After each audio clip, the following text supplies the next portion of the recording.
오늘 말씀은 스가랴서 1장 7절부터 21절까지 말씀입니다. 함께 읽습니다. 다리오 왕 제2년 11째 달, 곧 스바돌 24일에 이또의 손자 베레게아의 아들 선지자 스가랴에게 여호와의 말씀이 임하니라. 내가 밤에 보니 한 사람이 붉은 말을 타고 골짜기 속 화석류나무 사이에 섰고 그 뒤에는 붉은 말과 자줏빛 말과 백마가 있기로 내가 말하되 내 주여 이들이 무엇이니까 하니 내게 말하는 천사가 내게 이르되 이들이 무엇인지 내가 내게 보이리라 하니 화석류나무 사이의 선자가 대답하여 이르되 이는 여호와께서 땅에 두루 다니라고 보내신 자들이니라. 그들이 화석류나무 사이에 선 여호와의 천사에게 말하되 우리가 땅에 두루 다녀보니 온 땅이 평안하고 조용하더이다 하더라. 여호와의 천사가 대답하여 이르되 만군의 여호와여 여호와께서 언제까지 예루살렘과 유다 성읍들을 불쌍히 여기지 아니하시려 하나이까. 이를 노하신 지 70년이 되었나이다 하매 여호와께서 내게 말하는 천사에게 선한 말씀 위로하는 말씀으로 대답하시더라. 내게 말하는 천사가 내게 이르되 너는 외쳐 이르기를 만군의 여호와의 말씀에 내가 예루살렘을 위하며 시온을 위하여 크게 질투하며 안일한 여러 나라들 때문에 심히 진노하나니 나는 조금 노하였거늘 그들은 힘을 내어 고난을 더하였음이라. 그러므로 여호와가 이처럼 말하노라. 내가 불쌍히 여김으로 예루살렘에 돌아왔은즉 내 집이 그 가운데에 건축되리니 예루살렘 위에 먹줄이 처지리라. 만군의 여호와의 말이니라. 그가 다시 외쳐 이르기를 만군의 여호와의 말씀에 나의 성읍들이 넘치도록 다시 풍부할 것이라. 여호와가 다시 시온을 위로하며 다시 예루살렘을 택하리라 하라 하니라. 내가 눈을 들어본즉 네 개의 뿔이 보이기로 이에 내게 말하는 천사에게 묻되 이들이 무엇이니까 하니 내게 대답하되 이들은 유다와 이스라엘과 예루살렘을 흩뜨린 뿔이니라. 그때에 여호와께서 대장장이 4명을 내게 보이시기로 내가 말하되 그들이 무엇하러 왔나이까 하니 대답하여 이르시되 그 뿔들이 유다를 흩뜨려서 사람들이 능히 머리를 들지 못하게 하니 이 대장장이들이 와서 그것들을 두렵게 하고 이전의 뿔들을 들어 유다 땅을 흩뜨린 여러 나라의 뿔들을 떨어뜨리려 하느니라 하시더라. 먹줄이 처지리라 라는 제목으로 말씀 증거합니다. 어제 말씀에서 하나님은 마음이 식고 안일한 죄의 모습을 반복하던 이스라엘 백성의 모습을 지적하셨습니다. 그들은 포로기를 마치고 예루살렘에 돌아오자마자 성전 재건을 시작했지요. 그런데 외부의 방해로 인해서 성전은 기초만 놓인 채 재건이 중단되었고 16년 동안이나 방치됐습니다. 이후 급속히 마음이 식고 안일한 믿음이 일상이 되고 말았어요. 하나님과의 관계보다 다른 것들을 더 중요하게 여기며 살게 됐다는 것입니다. 자, 이 시기에 파송하신 선지자는 대표적으로 학개와 스가랴가 있었습니다. 다만 부르신 목적과 사역의 방향이 조금 달랐어요. 학개 선지자는 책망과 지적을 통해서 하나님께 돌아올 것을 주로 촉구했지만 스가랴 선지자는 위로와 격려를 통해서 하나님께 돌아오도록 소망을 주었습니다. 또한 학개 선지자를 통해서는 성전을 재건하라 명령을 주셨지만 스가랴 선지자를 통해서는 성전 재건이 반드시 이루어질 것이라는 소망과 격려를 주셨어요. 그리고 학개 선지자는 눈에 보이는 성전 재건을 위한 메시지에 집중했지만 스가랴 선지자는 눈에 보이지 않는 하나님의 성전 재건, 곧 하나님과 그 백성의 관계 회복에 더 집중했습니다. 곧 스가랴 선지자의 사역은 하나님의 깊은 뜻, 하나님 마음을 전하는 것이 주된 목적이었다고 할 수 있습니다. 이 하나님은 오늘 본문부터 6장까지 8개의 환상을 스가랴에게 보여주세요. 이 환상을 통해서 믿음을 잃어버리고 마음이 식고 실망과 낙심에 빠진 백성들에게 하나님의 선하신 뜻을 전해주고자 하신 것입니다. 먼저 첫 번째 환상은 오늘 1장 7절로 17절의 말씀인데, 여기서 스가랴는 한 사람이 붉은 말을 타고 골짜기 속 화석류 나무 사이에 선 것을 보게 됩니다. 그 뒤에는 붉은 말과 자줏빛 말과 백마가 있었죠. 여기서 화석류 나무는 이스라엘 백성이 초막절을 지킬 때 주로 사용하던 나무로서 새로운 생명과 시작을 상징합니다. 이처럼 하나님은 환상의 소품조차도 의미를 부여하신 거예요. 이에 스가랴가 내 주여 이들이 무엇이니까 라고 질문하자 화석류 나무 사이에 선 자가 대답합니다. 이는 여호와께서 땅에 두루 다니라고 보내신 자들이니라. 이때 붉은 말을 탄 사람은 하나님의 천사이죠. 또 여러 색깔의 말들이 등장하는 이유는 하나님께서 세상의 상황에 무관심하게 가만히 계시지 않고 모든 상황을 감찰하고 계신다는 것을 의미합니다. 그리고 땅에 두루 돌아다닌 말들이 여호와의 천사를 보고 이제 보고하죠. 우리가 땅에 두루 다녀 보니 온 땅이 평안하고 조용하더이다.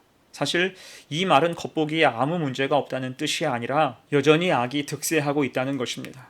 이에 여호와의 천사는 하나님께 간구하죠. 만군의 여호와여, 여호와께서 언제까지 예루살렘과 유다 성읍들을 불쌍히 여기지 아니하시려 하나이까? 이를 노하신 지 70년이 되었나이다. 아멘. 여기서 천사는 하나님께서 예레미야를 통해서 주신 70년 후 회복의 약속을 상기하는 것입니다. 언제까지 방치된 세상, 거짓된 평안에 속해서 살아야 하는지를 호소하는 거예요. 이 하나님은 지금 세상을 자기 것인 양 안심하는 그 나라들을 심판하시겠다고 말씀하십니다. 15절 하반절이에요. 나는 조금 노하였거늘 그들은 힘을 내어 고난을 더하였음이라. 곧 그것들은 지금 숯을 그 머리에 쌓아두고 있는 것이고 매를 벌고 있다는 뜻이에요. 반드시 심판하신다 약속하신 것과 같습니다. 그리고 하나님께서는 이제 위로하는 말씀을 주시죠. 16절과 17절입니다. 그러므로 여호와가 이처럼 말하노라. 내가 불쌍히 여김으로 예루살렘에 돌아왔은즉 내 집이 그 가운데에 건축되리니 예루살렘 위에 먹줄이 쳐지리라. 만군의 여호와의 말이니라. 그가 다시 외쳐 이르기를 만군의 여호와의 말씀에 나의 성읍들이 넘치도록 다시 풍성할 것이라. 여호와가 다시 시온을 위로하며 다시 예루살렘을 택하리라 하라 하니라. 아멘.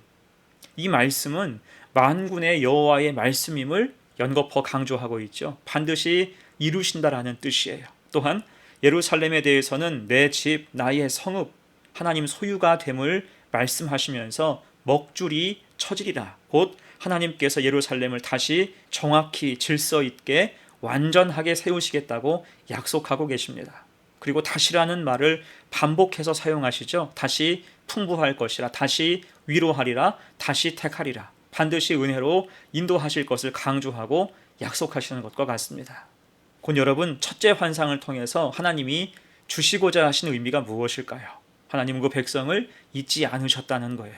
또한 현재의 어려운 상황 역시 영원하지 않다. 하나님 함께 하심을 믿을 때 회복될 수 있음을 분명히 기억하라는 것입니다. 그리고 이 마음은 지금 우리를 향하신 하나님의 마음이기도 해요. 그 깊으신 사랑을 기억하고 깨달으면 늘 그 안에 거하시기를 축복합니다. 자, 이어서 둘째 환상은 17절로 21절의 말씀이죠. 여기서 선지자는 4개의 뿔을 보게 됩니다. 스가랴가 이것들이 무엇이니까? 라고 묻자 천사는 이는 유다와 이스라엘과 예루살렘을 흩뜨린 뿔이니라 라고 설명을 해요. 여기서 뿔은 성경에서 권세와 힘을 상징하죠. 그리고 숫자 4은 사방, 사철 등으로 땅의 모든 것을 의미합니다. 따라서 이 4개의 뿔은 특정한 내 나라를 가리키기보다는 하나님 백성을 압제하고 괴롭히는 모든 악한 세력들을 상징한다 할 수가 있어요. 자, 그런데 환상이 여기서 끝나지 않죠. 하나님께서는 이어서 4명의 대장장이를 보여주십니다. 스가랴가 다시 그들이 무엇하러 왔나이까라고 질문하자 21절에서 천사가 대답합니다. 내가 말하되 그들이 무엇하러 왔나이까 하니 대답하여 이르시되 그 뿔들이 유다를 흩뜨려서 사람들이 능히 머리를 들지 못하게 하니 이 대장장이들이 와서 그것들을 두렵게 하고 이전에 뿔들을 들어 유다 땅을 흩트린 여러 나라의 뿔들을 떨어뜨리려 하느니라 하시더라. 아멘. 여기서 4명의 대장장이는 하나님께서 보내시는 심판의 도구를 상징하죠. 특히 뿔을 떨어뜨린다는 것은 그들의 악한 자들의 권세와 힘을 완전히 무력화시킨다라는 의미와 같습니다. 곧 이 둘째 환상을 통해 하나님이 주고자 하신 메시지가 무엇입니까? 현재 세상이 평온해 보이고 악한 세력들이 득세하는 것처럼 보일지라도 하나님께서 결코 가만히 계시지 않으신다는 거예요. 하나님의 백성을 괴롭히고 압제하는 모든 세력에 대해서는 반드시 심판하시고 그 값을 치르게 하실 것임을 강조하는 것과 같습니다. 그 당시 이스라엘 백성들은 오랜 세월 예루살렘이 폐허로 남겨진 채 방치된 것을 보면서 낙심해 왔어요. 그러면서 세상은 평온해 보이는데 왜 자신들만 이렇게 힘들고 어려운가? 왜 고통받아야 하는지에 대해서 의문스러웠을 것입니다. 그러나 하나님께서는 오늘 환상을 통해서 겉으로 보이는 평온함은 잠시일 뿐이며 정하신 때에 악한 세력들을 심판하실 것임을 말씀하시고 약속하시는 것입니다.